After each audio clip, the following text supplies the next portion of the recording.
Hi friends, ఈరోజు మా ఇంట్లో ఏం చేసామో చూద్దామా? బాగున్నారా? మీరు బాగున్నారా? నేనైతే బాగున్నాను.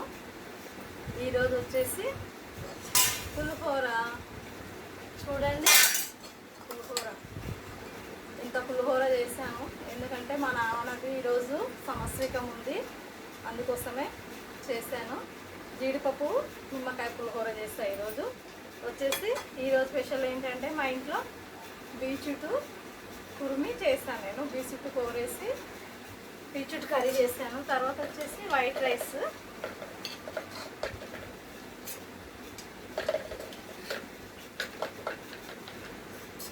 ఈరోజు నాకు కొంచెం గుడికి వెళ్ళాలి ఫ్రెండ్స్, అందుకోసమే టైం లేదని చెప్పి పులిహోర చేశాను. పులిహోర అయితే అందరికీ వస్తుంది కదా, ఎందుకంటే మన నాన్న అమ్మ మనకు జన్మనిచ్చారు కదా, వాళ్ళు ఇవ్వకుంటే మనం ఇంత పెద్దగాము. మనం ఇలా మన పిల్లలు కన్నా మన పిల్లలు కూడా మనకు ఉండరు. వాళ్ళు చనిపోయినా వాళ్ళ ఆత్మశాంతి కోసం అన్నా మనం చేసేది మనం చేయాలి. నలుగురికి సాయం చేసినాం అనుకో, దేవుడు మనకు సాయం చేస్తాడు. అందుకోసం ఇది ఒక్కటి గుర్తు పెట్టుకోండి. మన కన్న తల్లిదండ్రులకి మనం ఎంతో మంచిగా చూస్తే ఆ దేవుడు కూడా అంత మంచిగా చూస్తాడు మనం.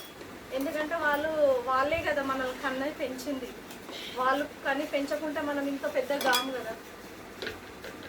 అందుకోసమే మా అమ్మ మా నాన్న కోసం నేను ఈరోజు నిమ్మకాయ జీడిపప్పు పులిహోర చేశాను. ఈరోజు పంజగుట్ట సాయిబాబా టెంపుల్కి వెళ్తాను. నేను పంజగుట్ట సాయిబాబా టెంపుల్కి వెళ్ళి పులిహోర ప్యాకింగ్ చేసుకోవాలి. పులిహోర ప్యాకింగ్ చేసి అక్కడ అందరికి ఇచ్చేస్తాను. బాబాకు నైవేద్యం పెట్టిన తర్వాత అందరికి ఇచ్చేస్తాను. ఏమంటారు ఫ్రెండ్స్? అంతేనా కాదా చెప్పండి? కరెక్టా కాదా కాకుంటే మీరు కామెంట్ బాక్స్లో కామెంట్ చేయండి, ఓకేనా? మా నాన్న మా అమ్మ అంటే నాకు చాలా ఇష్టము. అందుకోసమే ప్రతి సంవత్సరం నేను ఏదో ఒకటి డొనేట్ చేస్తాను. గుడిలలోనే డబ్బులు ఇచ్చేస్తాను నేను. కానీ ఈసారి ఏమనిపించిందంటే నాకు, మా నాన్న చనిపోయిన రోజు ఎవరైనా సరే కడుపుకు తింటే చాలా మంచిది కదా. మా నాన్న తిన్నట్లు ఉంటుంది, తృప్తిగా ఉంటుంది, సంతోషపడతారు మా నాన్నని. నేను ఈరోజు పులిహోర చేశాను.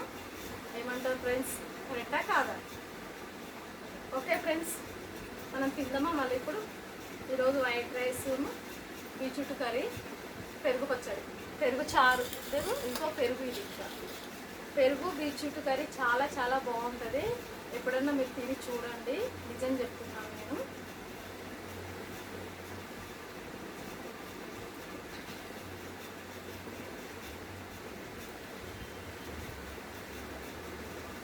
నాకైతే నిజం చెప్తున్నా ఫ్రెండ్స్, నేను మా హస్బెండ్ చనిపోయినప్పుడు మా పాప 5 సంవత్సరాలు ఉండే.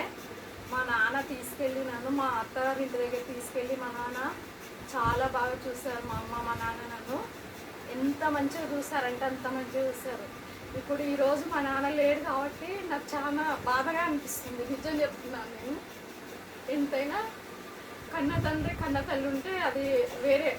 భర్త లేకుండా వాళ్ళు ఉండాలి. భర్త చనిపోయినా వాళ్ళు మన కష్టాల వల్ల తల్లిదండ్రులు అనేది కొంచెము ప్రేమ చేస్తారు, వాళ్ళు ఏదైనా తెచ్చి పెడతారు మనకి.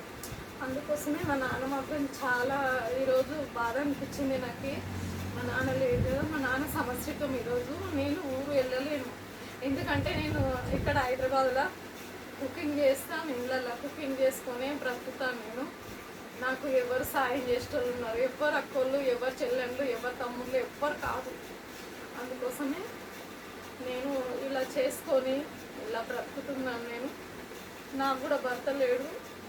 అదే అందుకోసమే ఇది ఈరోజు మీకు చెప్తున్నాను, ఎందుకంటే బాధ అనిపిస్తుంది నాకు. ఆ బాధతో మీకు చెప్తున్నాను. మా నాన్న చాలా బాగా చూస్తాడు నన్ను. మా నాన్న లేదెందుకు ఈరోజు చాలా ఎక్కువ వచ్చేస్తుంది నాకు. అందుకోసమే నా బాధ మీరు నా ఫ్రెండ్స్ అని మీతో నేను పంచుకుంటున్నాను. అక్కలు చెల్లెలు తమ్ముళ్ళు మీతో నేను పంచుకుంటున్నాను.